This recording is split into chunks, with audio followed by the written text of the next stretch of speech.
rabbil alamin. Wassalatu wassalamu ala asrofil anbiya'i wal mursalin wa ala alihi wa sahbihi ajma'in, amma ba'du.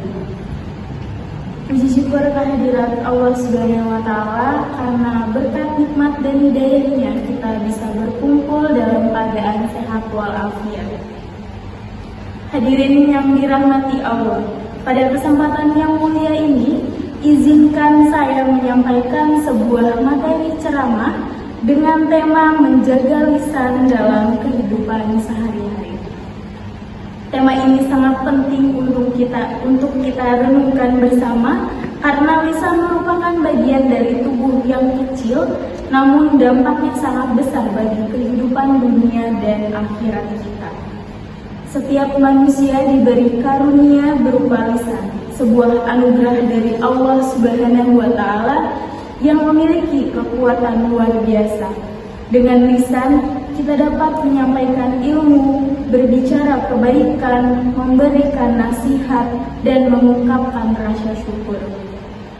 Namun, dengan lisan pula, seseorang bisa terjerumus ke dalam dosa yang besar jika tidak menggunakan dengan bijak.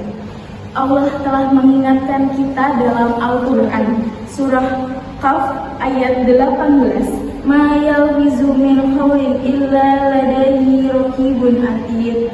Tidak ada suatu kata pun yang diucapkannya, melainkan ada di dekatnya malaikat pengawas yang selalu hadir.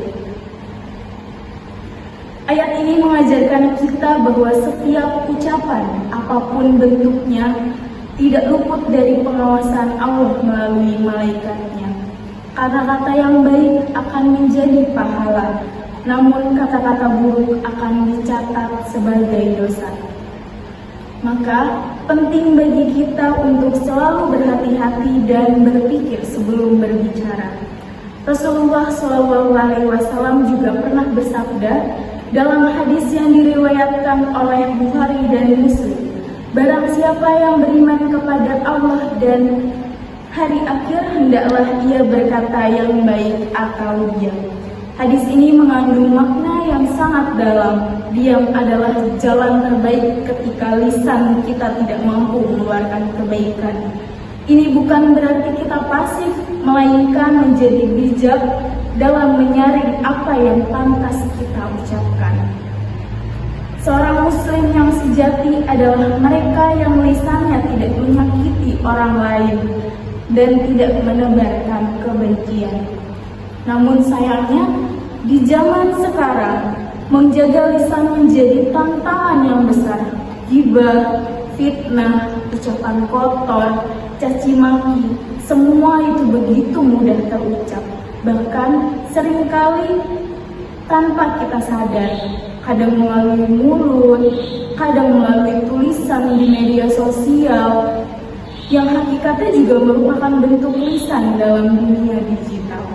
Padahal Allah melarang kita menggunjing dalam firman-Nya.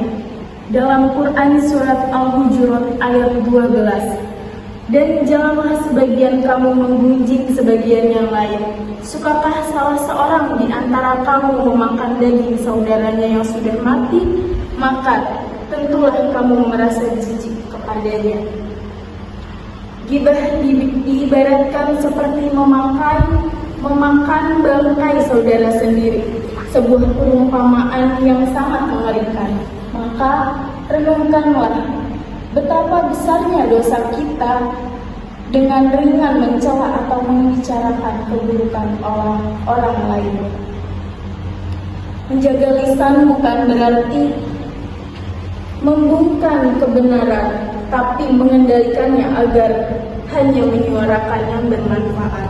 Kita bisa menggunakan lisan untuk menyebarkan salam, menebar kebaikan, memberi nasihat dengan lembut, dan mendoakan sesama. Marilah kita jadikan lisan sebagai jalan menuju kebaikan. Setiap hari sebelum tidur, evaluasilah apa yang telah kita ucapkan. Sudahkah lisan ini digunakan untuk hal yang baik, ataukah justru menyakiti hati orang lain?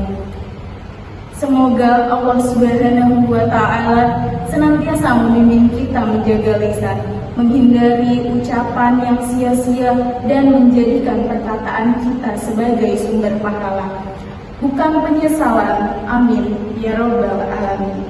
Demikianlah ceramah singkat yang dapat saya sampaikan mengenai pentingnya menjaga lisan dalam kehidupan sehari-hari.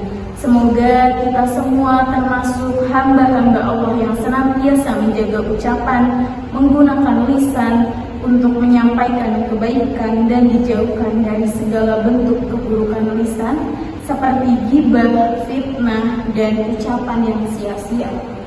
Mari kita terus berusaha memperbaiki diri, karena sebaik-baiknya manusia adalah yang hari ini lebih baik dari hari kemarin.